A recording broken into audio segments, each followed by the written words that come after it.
Hello students, आप सबका अपने चैनल पर हार्दिक स्वागत है। आज की इस क्लास में हम कक्षा 9 विज्ञान विषय के तीसरे अध्याय परमाणु एवं अणु के पाठ के भीतर दिए गए सभी प्रश्नों को सॉल्व करेंगे। तो चलिए हम क्लास को शुरू करते हैं। देखें, पहला प्रश्न क्या दिया गया है। एक अभिक्रिया में 5.3 ग्राम सोडियम कार्बोनेट एवं 6 ग्राम एथेनोइक अम्ल अभिकृत होते हैं। ठीक है, इन दोनों के बीच अभिक्रिया कराई जाती है तो 2.2 gram carbon dioxide, 8.2 gram sodium ethanoate एवं 0.9 ग्राम जल उत्पाद के रूप में प्राप्त होते हैं। इस अभिक्रिया द्वारा दिखाइए कि यह परीक्षण द्रव्यमान संरक्षण के नियम के अनुरूप है। हमें यह अभिक्रिया दी हुई है, ठीक है, तो हमें इसका आंसर बताना है द्रव्यमान संरक्षण के नियम के अनुसार।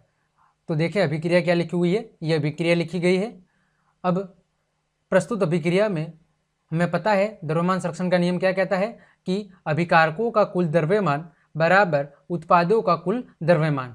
तो इसकी हम जांच करते हैं कि क्या यहाँ पर अभिकारकों का द्रव्यमान बराबर उत्पादों का द्रव्यमान है अथवा नहीं है। अगर दोनों भागों का द्रव्यमान बराबर है तो हम कहेंगे कि यह द्रव्यमान संरक्षण के नियम के अनुरूप है, और अगर बराबर नहीं है तो हम कहेंगे कि यह द्रव्यमान संरक्षण के नियम का पालन नहीं करती है। तो देखें अभिकारकों का कुल द्रव्यमान, तो अभिकारकों में देखें सोडियम कार्बोनेट कितना दिया हुआ था 5.3 ग्राम, एथेनोइक अम्ल कितना दिया हुआ था 6 ग्राम, बराबर उत्पादों का द्रव्यमान। तो उत्पादों का द्रव्यमान में सोडियम एथेनोइक कितना दिया हुआ है 8.2 ग्राम, कार्बन डाइऑक्साइड 2.2 ग्राम और जल कितना दिया हुआ है 0.9 ग्राम। जब इन दोनों भागों की हम जोड़ करते हैं तो देखो दोनों भागों की जोड़ कितनी आ रही है 11.3 ग्राम, 11.3 ग्राम, यानी कि अभिकारकों का कुल द्रव्यमान बराबर उत्पादों का कुल द्रव्यमान। अतः यह जो अभिक्रिया दी गई है वो द्रव्यमान संरक्षण के नियम के अनुरूप है। ठीक है, चलिए ये आपका पहला प्रश्न था। उम्मीद करता हूँ ये प्रश्न आपको समझ में आया होगा। आगे देखें प्रश्न संख्या 2। हाइड्रोजन एवं ऑक्सीजन द्रव्यमान के अनुसार 1:8 के अनुपात में संयोग करके जल निर्मित करते हैं। ये कह रहा है कि हाइड्रोजन और ऑक्सीजन 1:8, ठीक है, कि द्रव्यमान के अनुपात में एक दूसरे से संयोग करके जल बनाते हैं। तो बोल रहा है कि 3 ग्राम हाइड्रोजन गैस के साथ पूर्ण रूप से संयोग करने के लिए कितने ऑक्सीजन गैस की आवश्यकता होगी, वो हमें बताना है। तो देखें हाइड्रोजन और ऑक्सीजन के द्रव्यमान का अनुपात कितना दिया हुआ है 1:8, मतलब हाइड्रोजन 1 ग्राम है तो ऑक्सीजन कितनी होनी चाहिए 8 ग्राम। तो यहाँ पर हमें क्या पता चल रहा है कि 1 ग्राम हाइड्रोजन की संपूर्ण अभिक्रिया के लिए जरूरी ऑक्सीजन कितनी है 8 ग्राम है। तो हम कहेंगे इसीलिए 3 ग्राम हाइड्रोजन की संपूर्ण अभिक्रिया के लिए जरूरी ऑक्सीजन 1 के लिए 8 थी तो 3 के लिए कितनी हो जाएगी 8 × 3 = 24 ग्राम। तो यही आपका क्या हो जाएगा आंसर हो जाएगा। आगे देखें प्रश्न संख्या 3। डाल्टन के परमाणु सिद्धांत का कौन सा अभिगृहित द्रव्यमान के संरक्षण के नियम का परिणाम है। मैं बताना है कि डाल्टन ने जो परमाणु सिद्धांत दिया था उसका कौन सा बिंदु या नियम द्रव्यमान के संरक्षण के नियम का क्या है परिणाम है, यानी उस पर आधारित है। तो देखें डाल्टन के परमाणु सिद्धांत का निम्नलिखित अभिगृहित द्रव्यमान के संरक्षण के नियम का परिणाम है। वो कौन सा अभिगृहित या बिंदु था कि परमाणु अविभाज्य सूक्ष्मतम कण होते हैं जो रासायनिक अभिक्रिया में न तो सर्जित होते हैं और न ही उनका क्या होता है विनाश होता है। वही बात कहाँ लागू होती है द्रव्यमान संरक्षण के नियम में कि द्रव्यमान को न तो उत्पन्न किया जा सकता है और न ही द्रव्यमान को नष्ट किया जा सकता है। ठीक है, तो डाल्टन ने भी इसी आधार पर बात कही थी कि परमाणु अविभाज्य सूक्ष्मतम कण होते हैं जिनको रासायनिक अभिक्रिया में न तो सर्जित यानी न तो उत्पन्न किया जा सकता है और न ही उनका विनाश किया जा सकता है।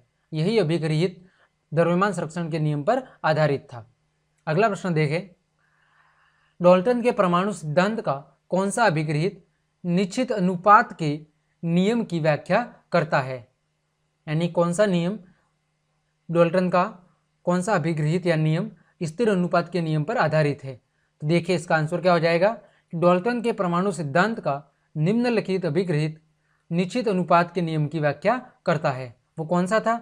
डाल्टन ने कहा था कि किसी भी यौगिक में परमाणुओं की सापेक्ष संख्या एवं प्रकार निश्चित होते हैं। डाल्टन ने क्या बताया था कि किसी भी यौगिक में परमाणुओं की सापेक्ष संख्या और उसके प्रकार क्या होते हैं निश्चित होते हैं। वही बात कौन कहता है? स्थिर अनुपात का नियम कहता है। स्थिर अनुपात का नियम कहता है कि जब भी कोई नया तत्व या यौगिक बनता है तो उसमें विभिन्न जो तत्व या पदार्थ जिनसे मिलकर वो बन रहा है वो एक निश्चित अनुपात में मिलकर क्या करते हैं? रासायनिक अभिक्रिया संपन्न करते हैं और एक नए पदार्थ या यौगिक का निर्माण करते हैं। इसी बात पर डाल्टन ने अपना ये वाला जो अभिगृहित है वो प्रतिपादित किया था। आगे देखें, पांचवा प्रश्न, पेज संख्या 40 का पहला प्रश्न, परमाणु द्रव्यमान इकाई को परिभाषित कीजिए। मैं बताना है कि परमाणु द्रव्यमान इकाई किसे कहते हैं। तो देखें, परमाणु द्रव्यमान इकाई बराबर कार्बन 12 समस्थानिक के एक परमाणु द्रव्यमान के 1/12वें भाग को मानक परमाणु द्रव्यमान इकाई कहते हैं। किसके? कार्बन 12 समस्थानिक के एक परमाणु द्रव्यमान के 1/12वें भाग को मानक परमाणु द्रव्यमान इकाई कहते हैं। ठीक है। आगे दूसरा प्रश्न, एक परमाणु को आंखों द्वारा दिखना क्यों संभव नहीं होता है? तो हम सब जानते हैं कि परमाणु का आकार क्या होता है? काफ़ी छोटा होता है।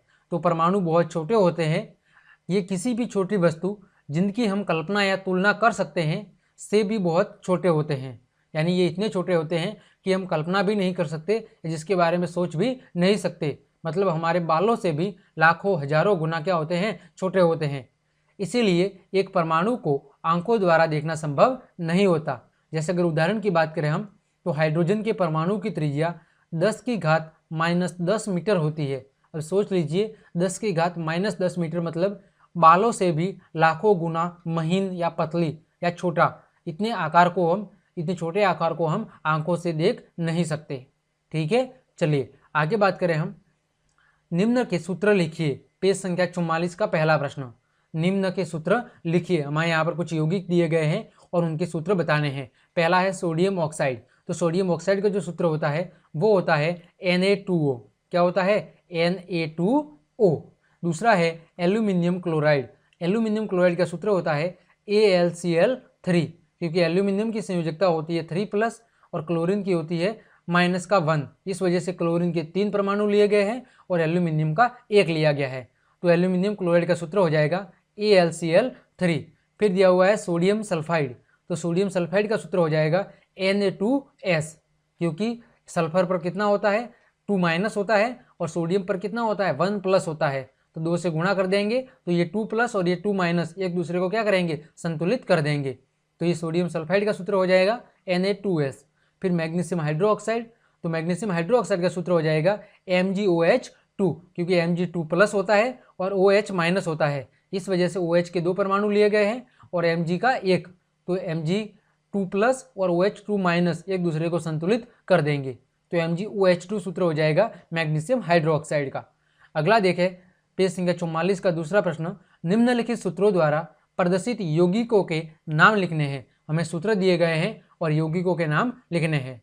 तो देखिए, पहला है Al, क्या होता है? एल्यूमिनियम, और SO4 क्या होता है? सल्फेट। तो ये क्या हो जाएगा? Aluminium sulphate. क्या हो जाएगा? Aluminium sulphate. दूसरा देखो, Ca क्या होता है? कैल्शियम, और Cl क्या होता है? क्लोराइड। तो इसका सूत्र क्या हो जाएगा? Calcium chloride. तीसरा देखो, K क्या होता है? पोटेशियम, SO4 क्या होता है? सल्फेट। तो क्या हो जाएगा? Potassium sulphate. तीसरा KNO3, K क्या होता है? पोटेशियम, NO3 क्या होता है? नाइट्रेट। तो क्या हो जाएगा? Potassium nitrate. चौथा Ca क्या होता है? कैल्शियम, और CO3 क्या होता है? कार्बोनेट। तो क्या हो जाएगा? Calcium carbonate. इस प्रकार सभी यौगिकों का नामकरण हमने कर लिया है। आगे देखो, प्रश्न संख्या 3, रासायनिक सूत्र का क्या तात्पर्य है? हमें बताना है कि रासायनिक सूत्र से आप क्या समझते हैं। तो देखें, किसी यौगिक का रासायनिक सूत्र उसके संगठक का प्रतीकात्मक निरूपण होता है। यानी कोई यौगिक किन किन से मिलकर बना हुआ है, उसके घटक क्या है, उन घटकों को जब हम प्रतीकात्मक रूप में कुछ संकेतों की सहायता से निरूपित कर देते हैं तो उसे हम एक रासायनिक सूत्र कहते हैं।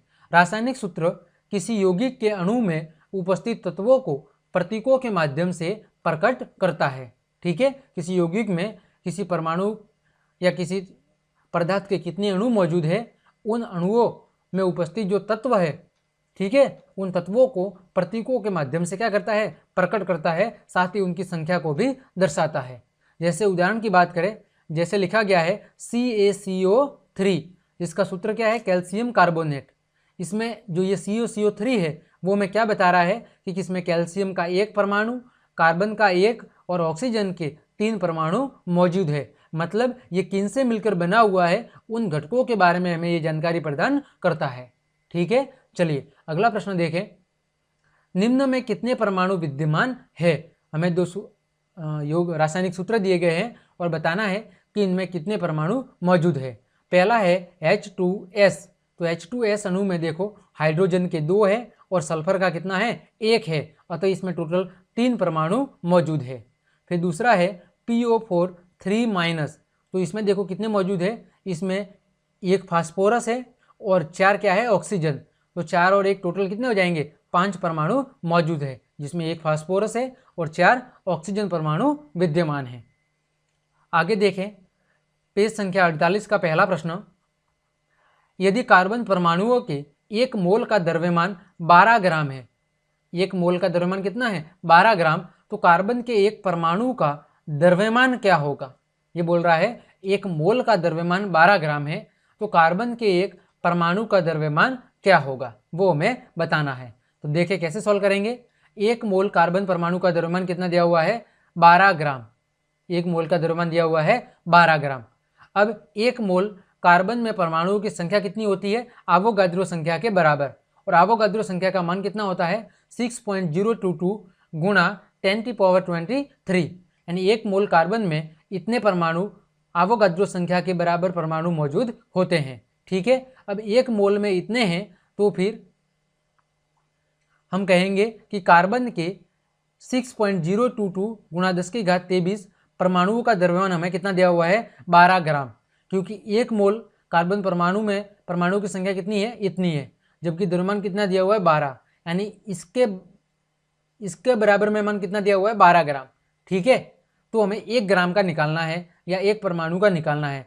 तो हम कहेंगे कि कार्बन के 1 परमाणु का द्रव्यमान, तो हम क्या करेंगे, 12 में आवोगाद्रो संख्या का क्या दे देंगे, भाग दे देंगे। ठीक है, तो हमें आंसर मिल जाएगा 1.99 गुणा 10⁻23 ग्राम, यानी कार्बन के 1 परमाणु का द्रव्यमान इतना होगा।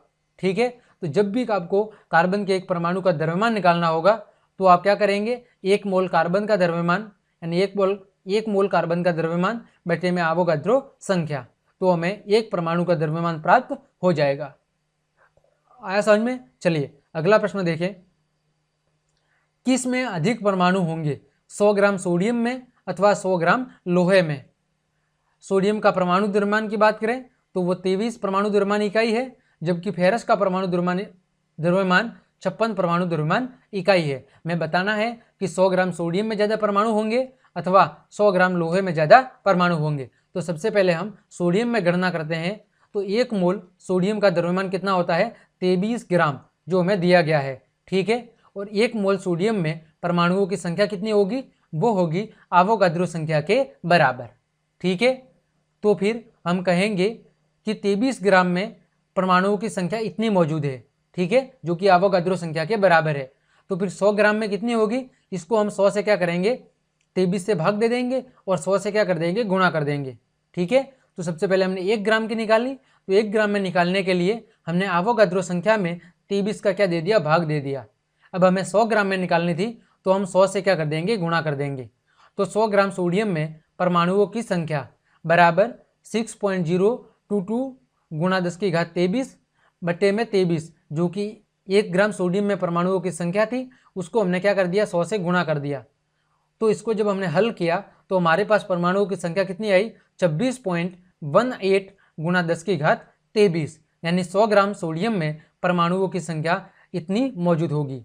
ठीक है, 100 ग्राम लोहे में ज्ञात करने के लिए तो 1 मोल लोहे में परमाणु कितने होंगे, आवोगाद्रो संख्या के बराबर। ठीक है, 1 मोल लोहे में परमाणु की संख्या कितनी होगी, आवोगाद्रो के बराबर। और 1 मोल लोहे का द्रव्यमान कितना दिया हुआ है, 56 ग्राम दिया हुआ है। मतलब 56 ग्राम लोहे के द्रव्यमान में परमाणुओं की संख्या किसके बराबर है, आवोगाद्रो संख्या के बराबर है। तो हम यहाँ से 1 ग्राम लोहे में परमाणुओं की संख्या निकाल देंगे। तो हमने आवोगाद्रो संख्या में किसका भाग दे दिया, 56 का भाग दे दिया। तो हमें यहाँ से क्या मिला, 1 ग्राम लोहे में परमाणुओं की संख्या। फिर हमें 100 ग्राम में निकालनी है, तो इसको हम 100 से क्या करेंगे, गुणा कर देंगे। तो 100 से गुणा करने पर लोहे में परमाणुओं की संख्या कितनी प्राप्त हुई, 10.75 गुणा 10 की घात 23, यानी 100 ग्राम लोहे में परमाणुओं की जो संख्या है वो इसके बराबर होगी। तो हमें क्या पता चला कि सोडियम में देखो कितनी थी, सोडियम में इसकी तुलना में ज़्यादा थी, जबकि लोहे में क्या है, कम है। तो हम कहेंगे कि सोडियम में 100 ग्राम सोडियम में लोहे की तुलना में अधिक परमाणु मौजूद होंगे। आया समझ में? चलिए, तो ये हमारा प्रश्न आसानी से सॉल्व हो गया। सबसे पहले हमने सोडियम में परमाणुओं की संख्या निकाल दी और उसके बाद हमने 100 ग्राम लोहे में परमाणुओं की संख्या निकाल दी। फिर हमने दोनों की तुलना की तो हमें पता चला कि सोडियम में परमाणुओं की संख्या लोहे की तुलना में अधिक होगी। अगला देखें तो इस प्रकार हमने पाठ के भीतर दिए गए सभी प्रश्नों को सॉल्व कर लिया है। उम्मीद करता हूँ ये प्रश्न आपको अच्छे से समझ में आए होंगे। तो क्लास देखने के लिए आप सभी को धन्यवाद। अगर आपको ये क्लास पसंद आई है और मेरी सारी क्लासेस आपको पसंद आ रही है तो क्लास को ज़्यादा से ज़्यादा लाइक करें, कमेंट करें, शेयर और सब्सक्राइब जरूर करें। धन्यवाद।